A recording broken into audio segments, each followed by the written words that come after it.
Erev Tov time. So, as you know, right, that tomorrow the new president is coming in, Trump. Tomorrow Yishim or? So, why do I tell you this? I'm not a politician. I'm not talking about politics. But there's one thing for us also, nafkamina. There's something for us also, you know. What is it for us? That he told them, you know, these crazy Ishmaelim, he told them, don't attack anymore the Jews, you know, leave them alone, you know. So he scared them, you know. So now they stopped, you know, they signed the deal, whatever. So now there's no more fighting going on.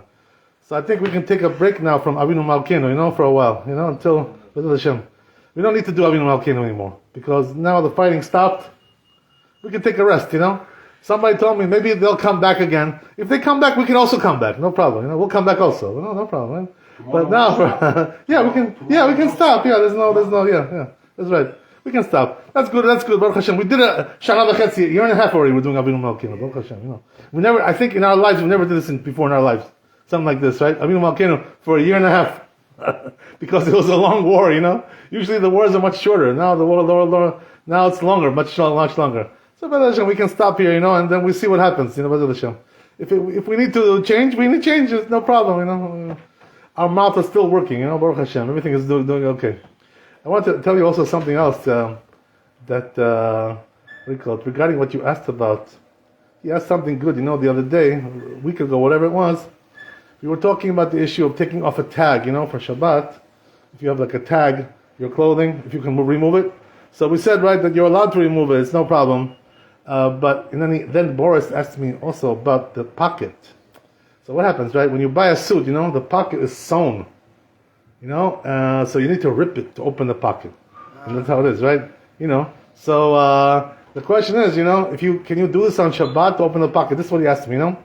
So I was thinking to myself, you know, maybe this is a problem, you know, that's what I told you. But the truth is, you know, after I looked into it a little bit, I opened some books, you know, whatever.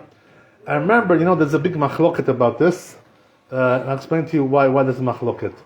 It says in the Shulchan Aruch, in Laws of Shabbat, right, Shin Yud Zayin, Sif Gimel. It says over there regarding something interesting, where a person goes to the laundry, right? In the old days, this was like this, you know, that's the way it was. Now they have different ways to do it. They used to go to the laundry, and the one who does the laundry, what he would do is, you know, he would sew up that place, you know, and whether it was the collar or the sleeve, he would sew it up, and then when you would take it home, you would open it, you know, and wear the beged.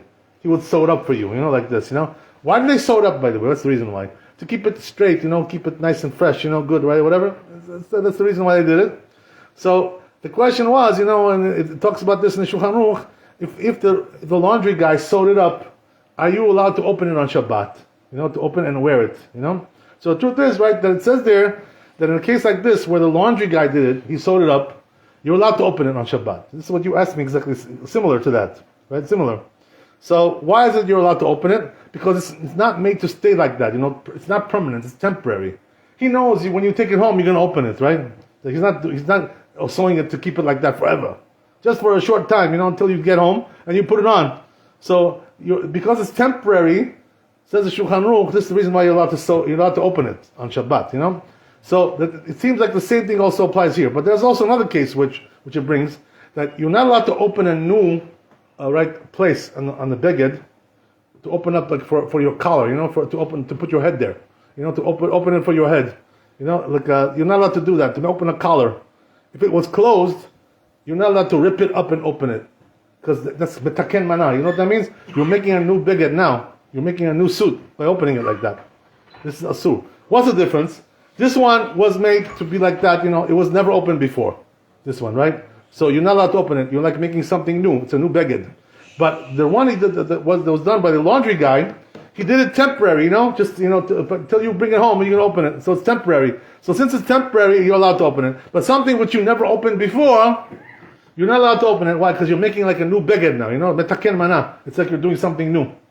So this is not allowed. So what about the pocket now, right? Comes the pocket. So this is like a little bit in the middle, you know, a little bit like this, a little bit like that. Why? Because this pocket, you know, it's like when you open it, now you're making the pocket like usable. Otherwise, it's not usable, the pocket, right? You can't put something in there. He wants to put his glasses in there, right? So you know, what can we do, right? So the thing is like this. According to what we said, though, right? It should be also allowed to open the pocket like this, to rip it on Shabbat. You know why that is?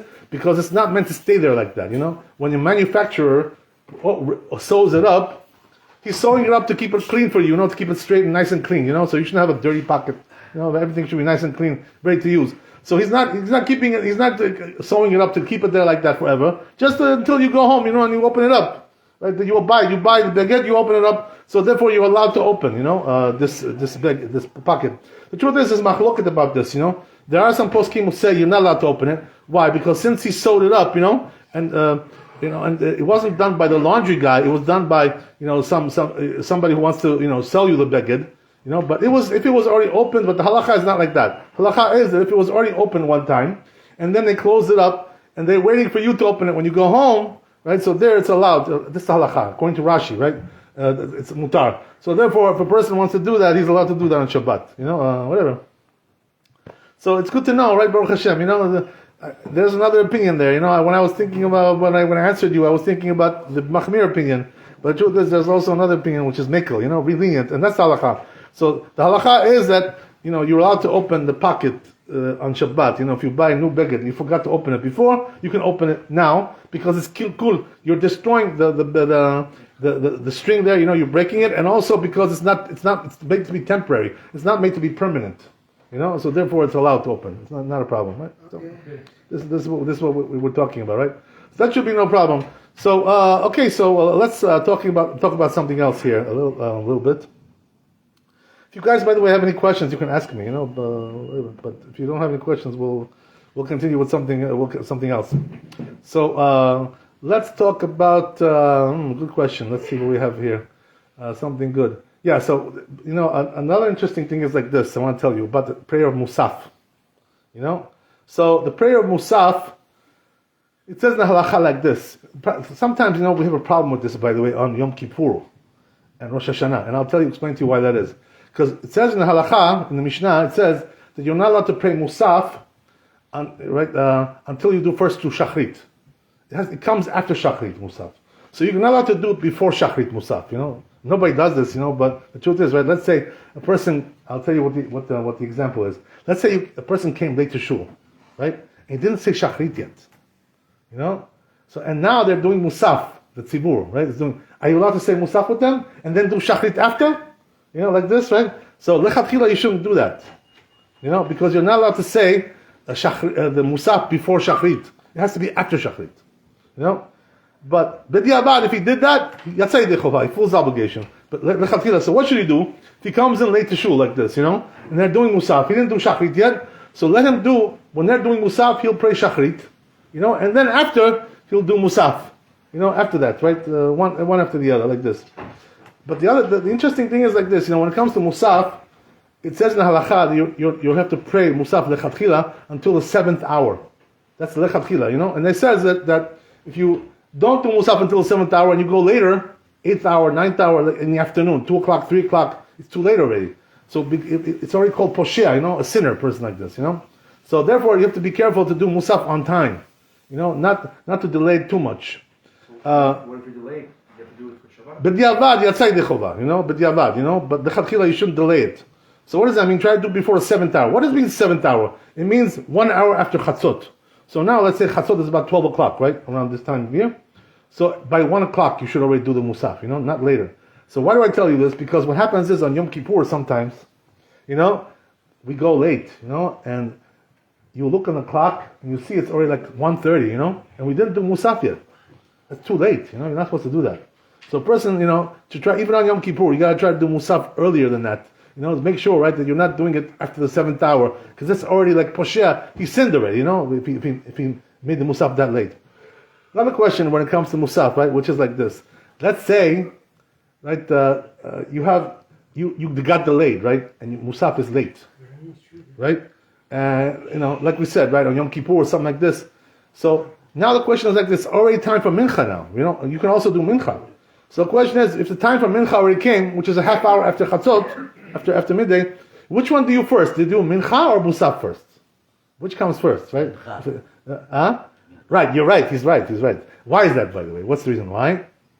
Tadir velo tadir, tadir kodem. You know what that means? The one which is more frequent, you know, at that time comes first. So the Mussaf is not so frequent. What does that mean? We only do that once a week, right? But mincha we do every day.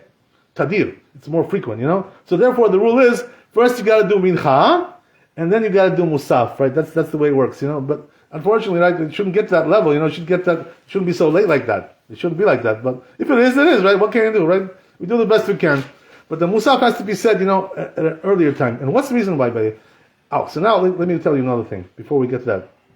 What about if the Mussaf got delayed, right? And it went all the way, you know, like afternoon, like towards the evening. So what's the last time you can say Mussaf? The last time you can say Mussaf is the end of the day, you know, like mincha. So what does that mean? Shkia and another 15 minutes, right? Tzita kochavim. You have until that time. That's it, you know. But later than that, you cannot say Mussaf anymore. So you missed it. Now, let me ask you a question. Let's say you missed Mussaf, okay, and you forgot. You know, let's say you didn't say Mussaf. Whatever it is, right? You forgot Mussaf. Are you allowed to do makeup? You know, like we do for Shachrit, Mincha, and Arid, we do makeup, right? Tashlumin. We do Tashlumin if we missed it. You know, are you allowed to do Mussaf, makeup for Mussaf? That's the question, right? So the answer is no. Mussaf doesn't have Tashlumin, you know? So therefore, if you missed it, you missed it. That's it. There's no way to make it up. What is it, Tashlumin? That means you make it up, you know? In other words, I missed the right time, so I do it next time. You know, like this, right? So, I'll explain to you what this means, right? For instance... Can you read Amidah twice? I'll explain to you what I mean to say, right? Like this. If a person missed Shachrit, let's say, right? He missed Shachrit. So what does he do? He does two mincha, twice. Right. Two Amidah, right? Two Amidah. One time mincha, one time tashlumin, one makeup, right? If he missed Arvit, he does two Shachrit. Right? If he missed Shachrit, he does two mincha.